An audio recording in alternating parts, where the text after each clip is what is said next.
And Stuart, football is back, and I mean domestic football. Always a bit of a sigh of relief once the international break comes and goes, as it has done. But for England, it was a good one, 2 wins out of 2. For Scotland, it was a good one, 2 wins out of 2. Now it's back, and the small matter of Manchester City, Liverpool, 12:30 on Saturday, is something worth looking forward to in a big way. But when you look at the Premier League table itself, Stuart, from Palace in 12th on 27 points, all the way down to Southampton in 20th on 23, 4 points of a difference. Any of that lot, any three from that lot could go. And of course, that brings with it big questions about the managers involved, such as the likes of, let me pick one, 17th Leicester, Brendan Rodgers. What would it mean to him? And to him in terms of his reputation? If Leicester go down, what would it mean to Everton in 15th? Sean Dyche, recently appointed. If Everton go down, what would it mean to... And on it goes.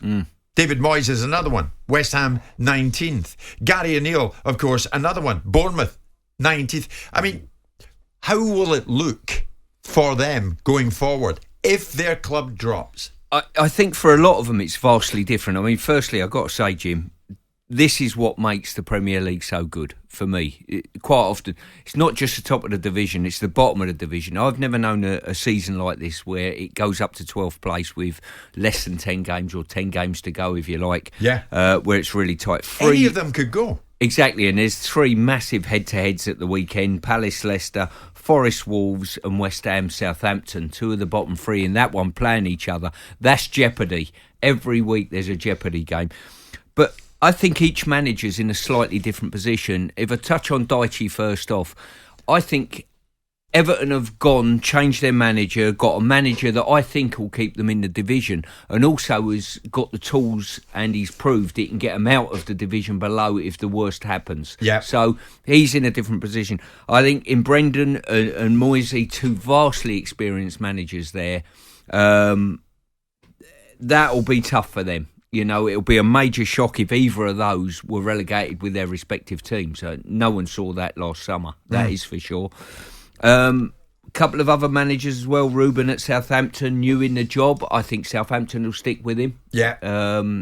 You know, Gary O'Neill, I'm not sure how that will pan out. Steve Cooper, I think Forest will stay with him. So, real contrasting fortunes. Implications of all of them. Indeed. You mentioned Moyes, you mentioned Brendan.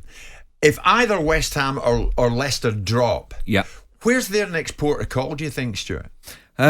Difficult to tell. If I took Brendan in isolation and I was a chairman and I've got an ex-chairman sat opposite me and I'm interested to hear his views, on what I've seen from Brendan continually over a long period of time, I would employ him straight away, and I'd be waiting to see whether he fell out of work if I was another club in the Premier League to take Brendan to my club. With the relegation on his CV? 100%. Yeah. Because of what he's done before? Yeah. Putting this season aside? Indeed. Yeah, I mean, bear in mind, he was close to winning the title with Liverpool. He's won trophies north of the border. Continually, he's played a brand of football that's been very good. I think he ticks a lot of boxes. Would you follow suit with that, Simon? Yeah, I mean, I think there's a lot to be said in that. I think you also have to characterise the question if you're talking about reputational damage, because you could ask Marco Silva the same question because he relegated Hull. You could ask Eddie Howe the same question because he relegated Bournemouth. You could ask Roy Hodgson the same question. He got relegated at Watford. You know, you can ask Sean Dyche the question. He got relegated at Burnley. Yet all of those guys are operating in the Premier League again. It all depends upon the circumstances. I've been significantly underwhelmed and unimpressed with Brendan Rodgers for the last 12 months. I am very impressed with him previous to that. I was not one of those detractors that felt that Liverpool and their decline after their opportunity to win the Premier League in 13-14 when they had Sterling, Suarez and Sturridge up top, and the opportunities that were missed there should subsequently be used to diminish him. I think he did a great job at Celtic, and I think at the beginning of his time at Leicester, he won them FA Cup, which they'd never done before. But I do think he's been weak. I think he's been the Henry Kissinger of football management for the last 12 months, constantly politicking his way around interviews, saying one thing, doing another, starting it off January by telling everyone he was going to make a sea change at Leicester after that appalling performance against Nottingham Forest in the FA Cup, defending their FA Cup.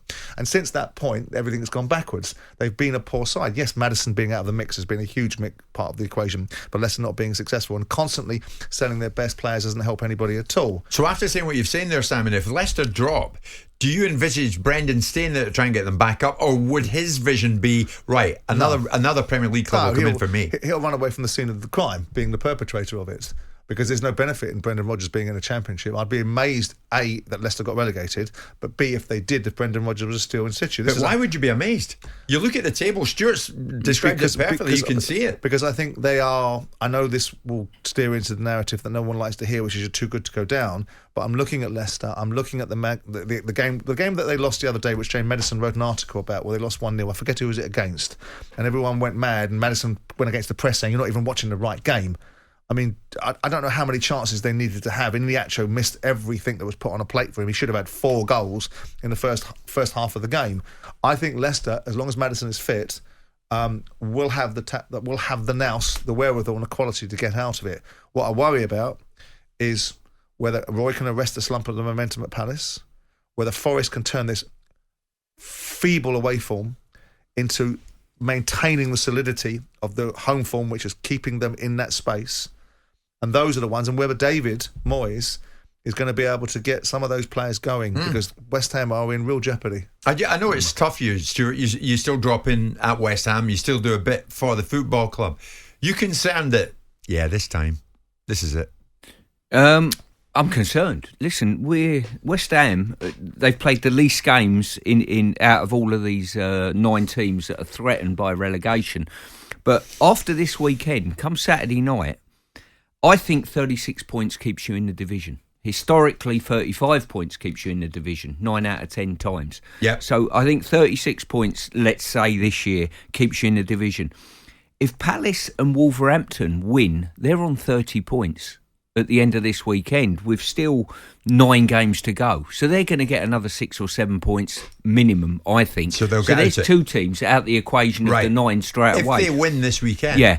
The implication West Ham have got as well, they've got their mind and their eyes on the European campaign as well, by the way, which they've got every chance, especially the way the draw's been made. If they can put performances on, I mean, to be fair, they got past a very average Larnaca side in the last round by being okay, but not great in the games, but they were good enough to win. And I think they can get all the way to the final and be good enough to win.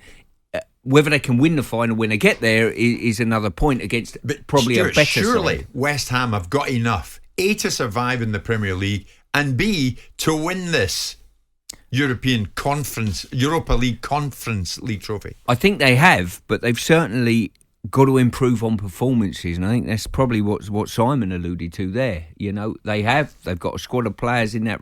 Even the stats, I read the stats about chances created, that type of thing. They're doing that. They're just not finishing off goal-scoring opportunities, and they're conceding very few chances on their goal in comparison to teams around them, but the ball ends up in the back of the net at critical times during the game. Yeah. I mean, good point you mentioned there about Palace, and yes, have you seen their Wolves. fixtures? Have you seen Palace's fixtures coming up? Go on. Leicester, Leeds, Southampton, Everton, Wolves, West Ham. Yeah. Everyone around them. Yeah. So, for good or for bad. That run of form that got Vieira out the door, right, was against the opposition, which was nowhere near them.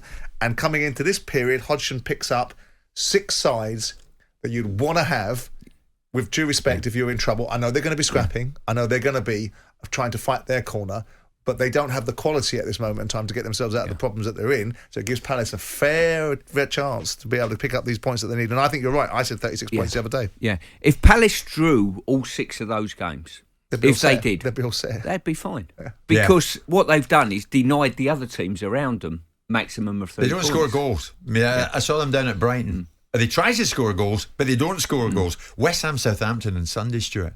I mean, talk about a massive match for both. It is. It's absolutely incredible game. I think the nervous tension that will be around the stadium, at the Olympic Stadium, will all be incredible. I think if Southampton are beaten at West Ham, then the alarm bells are ringing for them. I think that's probably them finished. Okay, it is a remarkable scene in the Premier League at the moment, as we said there, because separating Crystal Palace in 12th and Southampton in 20th, 4 points as it stands. Massive weekend to come back to after the international break. It is 11:15.